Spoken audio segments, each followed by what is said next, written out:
Catchment area మొత్తం కృష్ణానది catchment area భీకరంగా తయారవుతుంది అని కూడా ఆ రిపోర్ట్ లో చెప్పడం జరిగింది. 28వ తారీఖున వాళ్ళు అలర్ట్ చేసిన రిపోర్ట్లు.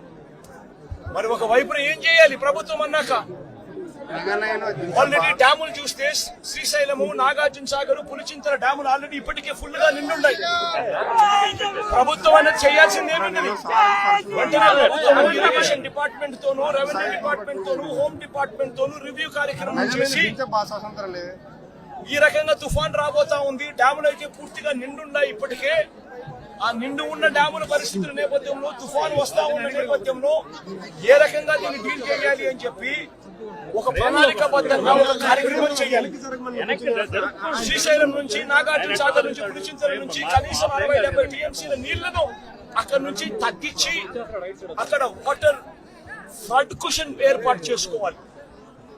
అక్కడ వాటర్ ఫ్లడ్ కుషన్ ఏర్పాటు చేయకపోవడం వల్ల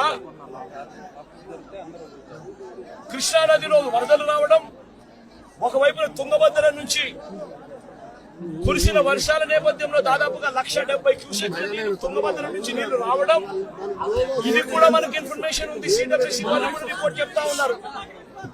ఈ నెల 30వ తారీఖు నుంచి శ్రీశైలంలోని కృష్ణానది ఇంకా భీకరంగా, కర్ణాటక నుంచి, మహారాష్ట్ర నుంచి కూడా వర్షాల వల్ల భీకరంగా నీళ్లు వస్తాయని చెప్పి శ్రీశైలంలో నీళ్లను తగ్గించి ఉండింటే, తుంగభద్ర నీళ్లు శ్రీశైలంలోను, నాగార్జున సాగర్ లోను అప్పికర ఉండగలిగిందంటే ఆ వాటర్ ఫ్లడ్ కుషన్ ఏర్పరచుకోవడం వల్ల దాదాపుగా సబ్స్టాన్షియల్ గా నీటిని అక్కడే మనం కట్టడి చేసి ఉండొచ్చు. అది కాక కృష్ణా నదికి సంబంధించి తెలంగాణ నుంచి వస్తా ఉన్న నీళ్లు, మూసీ నది నుంచి వస్తా ఉన్న నీళ్లు, ఇవన్నీ కూడా పులిచింతల్లో కూడా ఆల్రెడీ నిండి ఉన్న కెపాసిటీ. అక్కడ కూడా నీళ్లు తగ్గించి ఉండింటే అక్కడ కూడా నీళ్లు ఆపి ఉండే పరిస్థితి. కానీ అవన్నీ ఏమీ చేయకుండా, ఎక్కడా కూడా నీళ్లు తగ్గించకుండా 30వ తారీఖు నుంచి నీళ్లు తగ్గించుకుంటూ వచ్చిందంటే ఒక 8 లక్షలు 9 లక్షలు క్యూసెక్లు అలా పారుతా పోయిండు 30వ తారీఖు నుంచి. అప్పుడు ఈ మాదిరిగా భీకరంగా 11,35,000 క్యూసెక్లు వచ్చే పరిస్థితి ఉండేది కాదు. ఈ మాదిరిగా ఫ్లడ్ ఉండే పరిస్థితి ఉండేది అంతకన్నా కాదు. కానీ రాష్ట్ర ప్రభుత్వం తీవ్రంగా జాప్యం చేసి, ఏకంగా చంద్రబాబు నాయుడు గారు అనే వ్యక్తి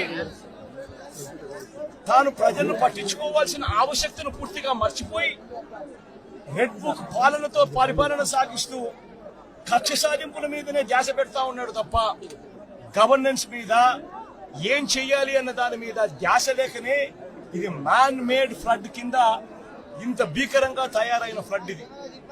దీనికి గన 30వ తారీఖు నుంచే పర్ఫెక్ట్ ప్లానింగ్ గన చేసిందంటే, మనకు బుధవారం నాడు అలర్ట్ వచ్చినప్పుడే తుఫాన్ రాబోతా ఉంది అని చెప్పి అలర్ట్ వచ్చినప్పుడే మనం కానీ ప్లానింగ్ చేసి ఉంటే తుంగభద్ర నుంచి వచ్చే నీళ్లు శ్రీశైలం, నాగార్జున సాగర్ ఆగి ఉండేటివి.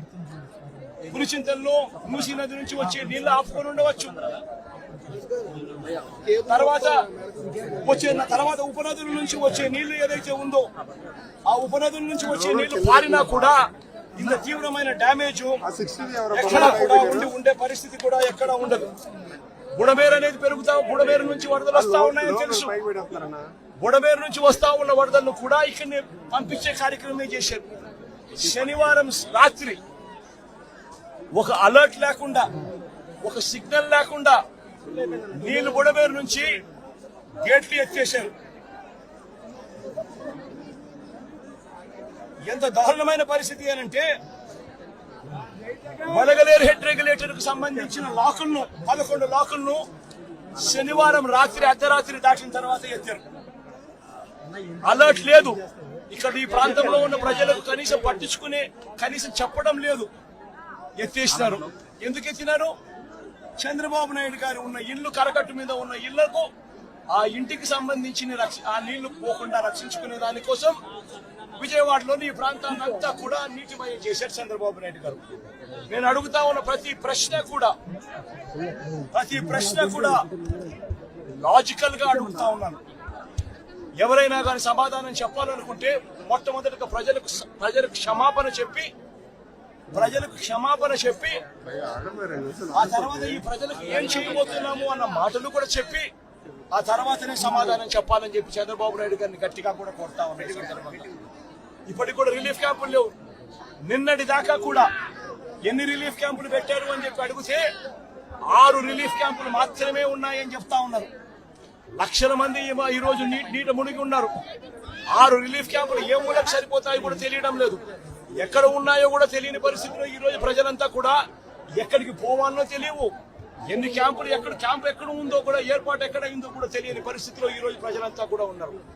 ఇంతటి దారుణమైన మేనేజ్మెంట్ బహుశా ఏ ముఖ్యమంత్రి ఎప్పుడు కూడా బహుశా ఏ హయాంలో కూడా ఎప్పుడు జరిగి ఉండదు.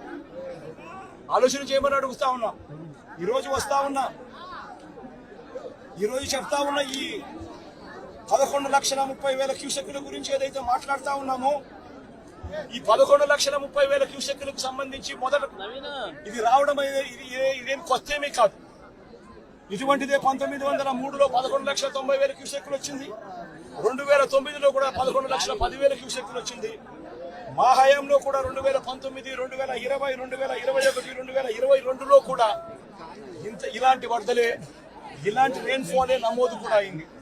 కానీ ఇలాంటి రెయిన్ఫాల్ నమోదైనా కూడా మా హయాంలో ఎప్పుడు కూడా ఈ మాదిరిగా 11 లక్షల క్యూసెక్కులకు చేరడము, దానివల్ల ప్రజలందరూ అతలాకుతలమైన పరిస్థితులు రావడం ఎప్పుడు జరగలేదు. 2021లో శ్రీశైలం నుంచి దిగువకు 8 లక్షల క్యూసెక్కులు, శ్రీశైలం దిగువకు 8 లక్షల క్యూసెక్కులు 2021లో కిందికి వదలడం జరిగింది. దిగువ పులిచింతల్లోకి మూసీ నది నుంచి 1,50,000 క్యూసెక్కులు రావడం జరిగింది.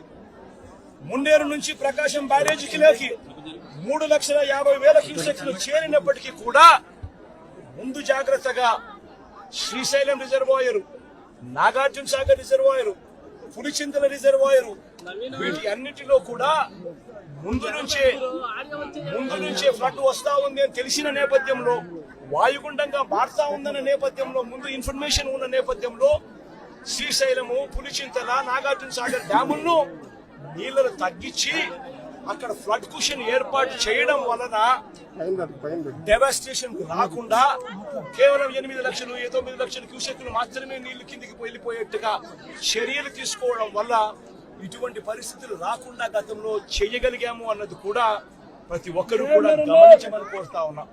ఇంతటి మ్యాన్ మేడ్ ఫ్లడ్ క్రియేట్ చేసినందుకు చంద్రబాబు నాయుడు మొట్టమొదటిగా ప్రజలకు క్షమాపణ చెప్పాలి. క్షమాపణ చెప్పి వీళ్ళకందరికి కనీసం బేసిక్ ఫెసిలిటీస్ లేవు, తినేదానికి తిండి లేదు.